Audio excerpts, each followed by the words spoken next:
Hello, and welcome to Lumberjack Impact. I'm Autumn Gray. Lumberjack Impact is a show where we highlight our amazing faculty here at SFA and explore all things that make our university great. With us today is Alba Madrid. Ms. Madrid is the director of the Music Preparatory Division within the School of Music. She is an experienced violinist and has a passion for teaching interested East Texans how to play. Her department has recently won an award highlighting their fantastic work. Here to talk about this is Alba Madrid. Welcome to the show, Ms. Madrid. How are you doing today? I'm doing great. Thank you, Autumn, and thank you for the invitation to join your show today. Absolutely. So first, I just want to talk about you, of course, the most important thing today. Tell me about your initial discovery for your musical talent.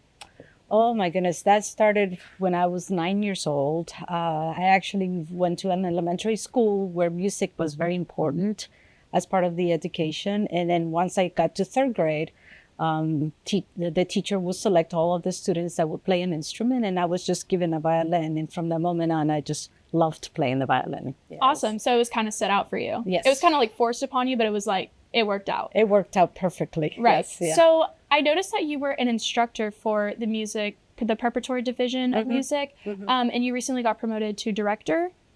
About 6 years ago. Okay. Yes. So tell me about that process. How was that?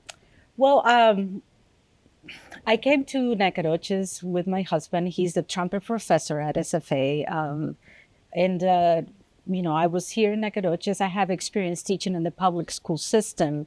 Been teaching for about 15 years, middle school and high school.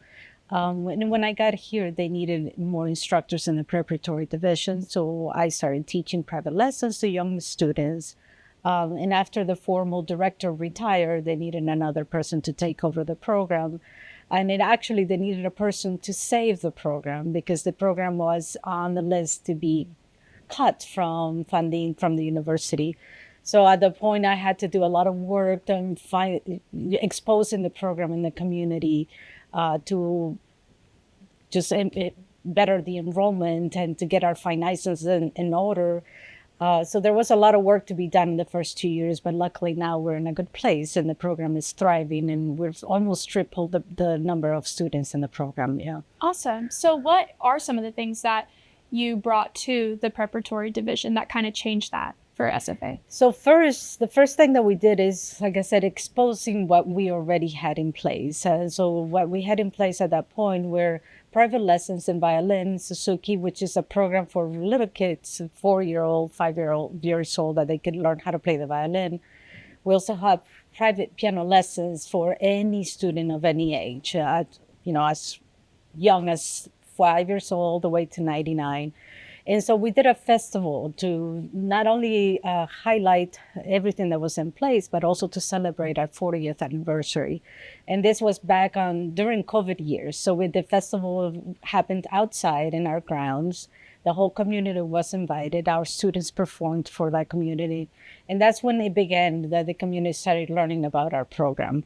And then after that, I applied for a grant. This is called the String Project, granted with the National String Project Consortium, because I saw that there is a need for students to be exposed to string education. The public schools do not offer orchestra education. They only have band and choir. So I saw an opportunity there to just highlight what we were offering. So I applied for the grant and was offered a $10,000 grant 5 years ago to begin the program. And the grant, what it is it involves the college students that are in music education degree to be the ones teaching these young students. And I provided the guidance to the college students on how to teach, how to go about creating lesson plans, how to go about communicating with the parents. And from that moment on, 5 years from now, the program has tripled in size thanks to that. Yeah. Amazing. Yeah. So you have recently won an award for the Strings Project. What does this award mean for the project, for the preparatory division? What does the future look like because of receiving this award? How does that influence further things? Well, first of all, it kind of gives us that empowerment that what we were doing is going right, that everything that we have put in place is correct. And what it does also is highlights the program as a valuable part of the School of Music. So it can be a source of, inviting new students to come and, you know, think about SFA as a place to come and study music education, because they will have hands-on training, just like you guys have hands-on training here in this studio. Before the Strings Project, our college students didn't have any hands-on training while in their 4 years degree. And then after they graduated, they were thrown in the classroom with no previous experience. So we all know that this can be scary for many of us, to just be thrown in a classroom full of 30 kiddos that want to play an instrument with no experience in the past. So I think this is a very valuable program that provides a very safe environment for our college students to learn how to go about managing a classroom, how to go about teaching young students to play successfully, and how to create a positive environment, not just for the teachers, for the students, but for the parents and the community. So I think that's the value behind it that we're providing to the School of Music and the university. 100%. Yeah. I believe in work, on-hand experience within the college. I know that here we have a lot of it, which will help us further in our career. So I think it's very important that you are allowing students to also receive that treatment so that they can have a more successful future, Yes. So next, what qualifications did you guys have to meet to win this award for the Strings Project? We have to prove that let me just go back. The reason we received the project is our community engagement.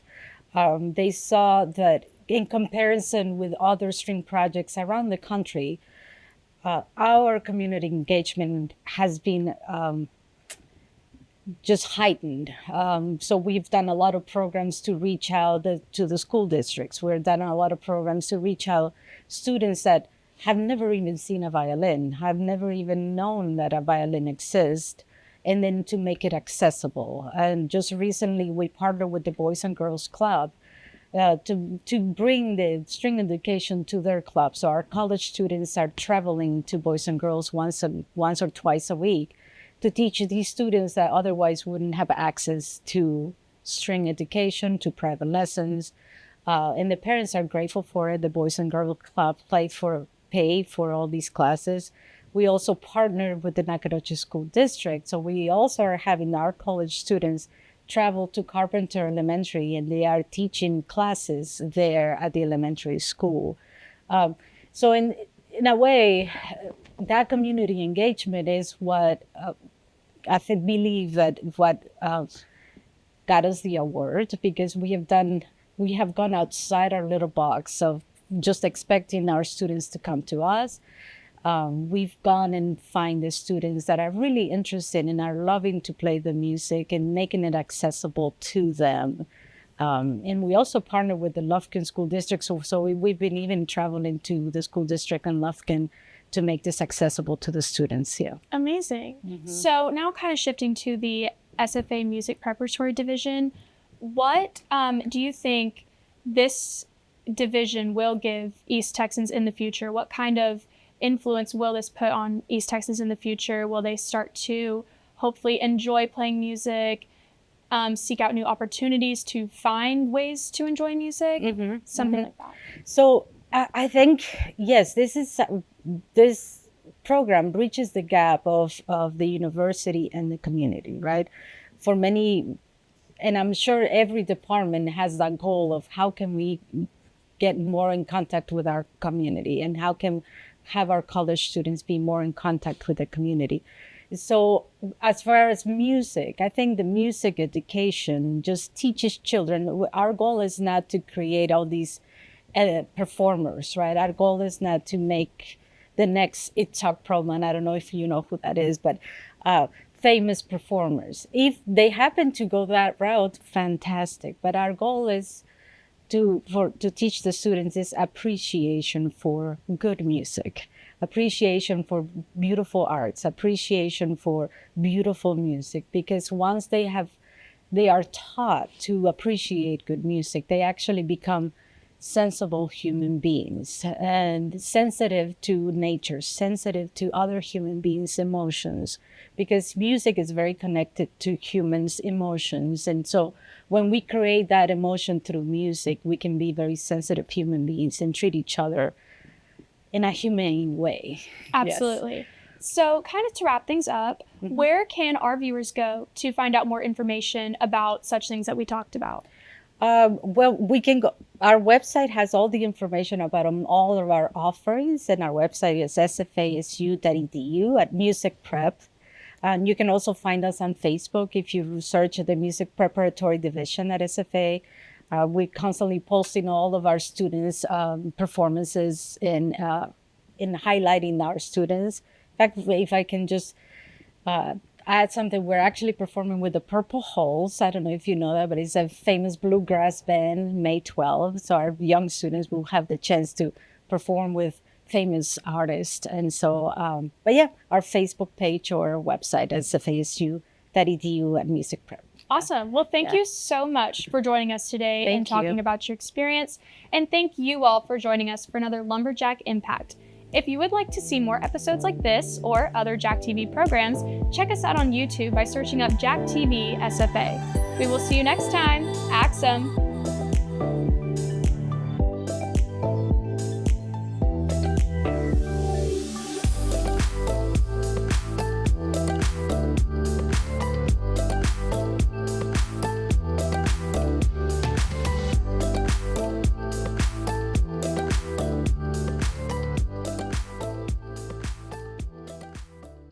This program is brought to you by the Department of Media and Communication at Stephen F. Austin State University.